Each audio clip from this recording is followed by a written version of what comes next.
Hello my dear friends, in this video we will going to learn another example, example number 7. What is that? A small turbine.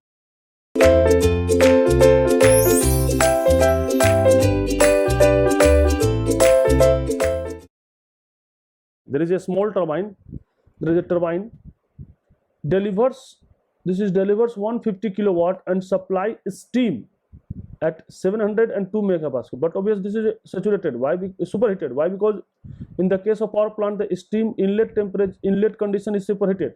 The exhaust pass through a heat exchanger. There is a heat exchanger. It is nothing. It is a condenser where the pressure is, that means a condenser, the heat exchanger, throughout the pressure is same. That means 2 to 3 pressure is same. What is that? 10 kilopascal. And exhaust is saturated liquid. This is a saturated liquid at the point 3. The turbine is reversible and adiabatic. So this is isentropic. That means S1 equal to S2. Isentropic. That means S1 equal to S2. S1 equal to S2. Isentropic. S1 equal to S2. Right? Find the specific work and heat transfer in the heat exchanger. So heat condenser, it is condensed. So let's suppose there is a boiler pressure PB and there is a condenser pressure PC.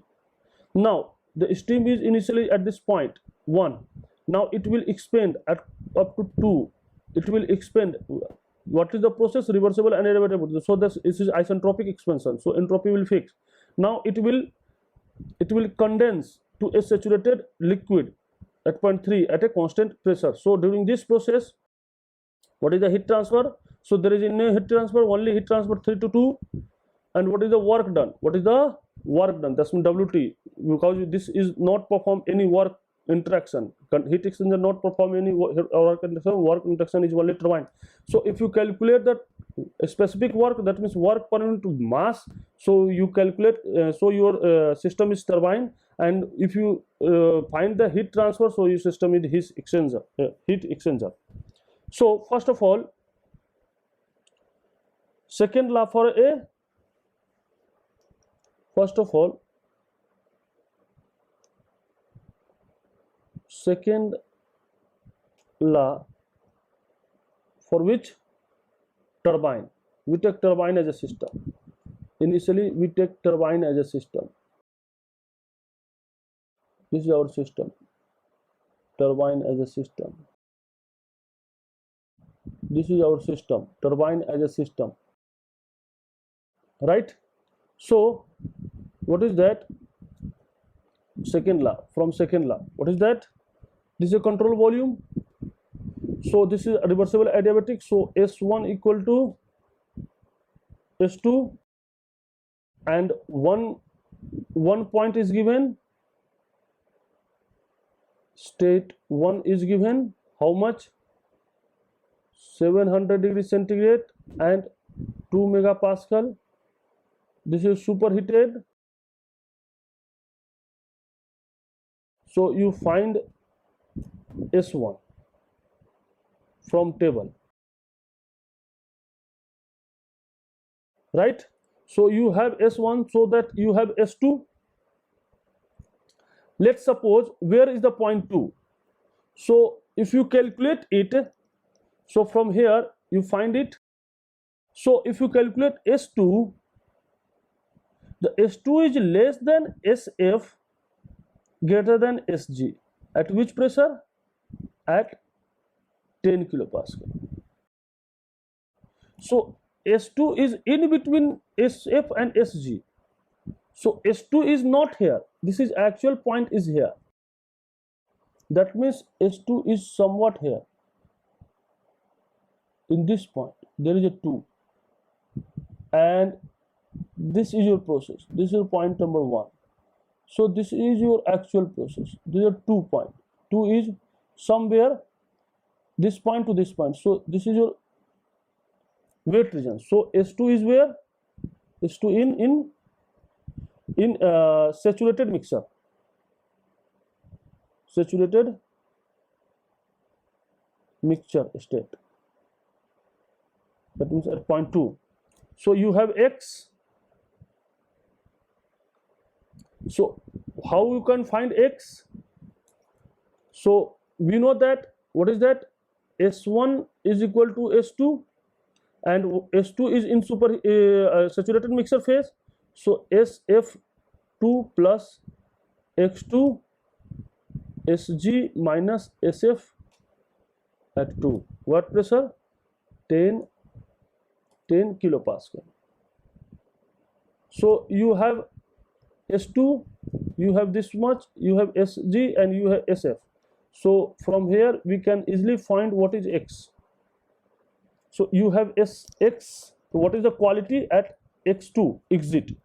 So this is a quality at exit from the turbine, that is inlet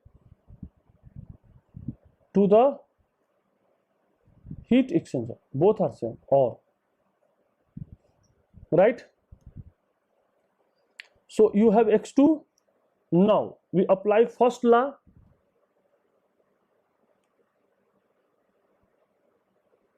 First law, which system? Heat exchanger as a control volume. So for this, what is that? Q dot plus M2 dot H2 plus V2K square by 2 plus G Z2 at the inlet is equal to M3 dot H3 plus V3 square by 2 plus G Z3 plus work done. So this is 0 because heat exchanger not interact any work. Okay, and this will say we neglect changes in kinetic and potential energy. So what is that? Q is equal to 1 inlet 1 exit. So M dot S3 minus H1 S3 minus H2. Now what is H2? H2 is HF2 plus you have X2 Hg minus Hf2 at 10 kilopascal. So you have H2, and you have mass. Mass you have? No, you don't have a mass. So very important, you don't have a mass. So why? How calculate you mass? How you are calculating? So how to find the mass? So you have H3. H3 is the what? H3 is the HF3 at 10 kilopascal. Why? Because saturated liquid, right? So how can you find mass? So for mass we apply, very important. So for mass we apply first law of TD for turbine. So what is that? Q dot plus M1 dot H1 plus V1 square by 2 plus G Z1 is equal to M2 dot H2 plus V2 square upon 2 plus GZ2. Why? Because these all are steady state. So the change within the control volume is 0. W dot net out. So this is given, this is you have, this is given how much? How much it is given? 150 kilowatt. This is 150 kilowatt changes in kinetic and potential and neglect it, no problem. And there is a adiabatic, so this is 0.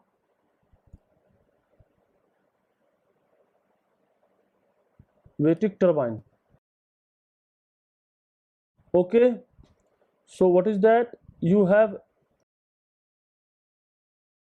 m dot 1 h1 is equal to m dot 2 h2 plus w net out. So what is that? m1 and m2 is same, so you have m dot. So you have m dot. See, there is a single inlet and single exit. Single inlet and single exit. So what is that? M dot 1 is equal to m dot 2 is equal to m dot 3 is equal to m dot. So you have m. So put here value of m and you calculate q. M. What is the m value here?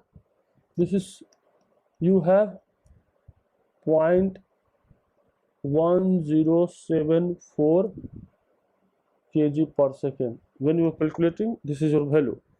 So if you put that value, so what is your heat transfer?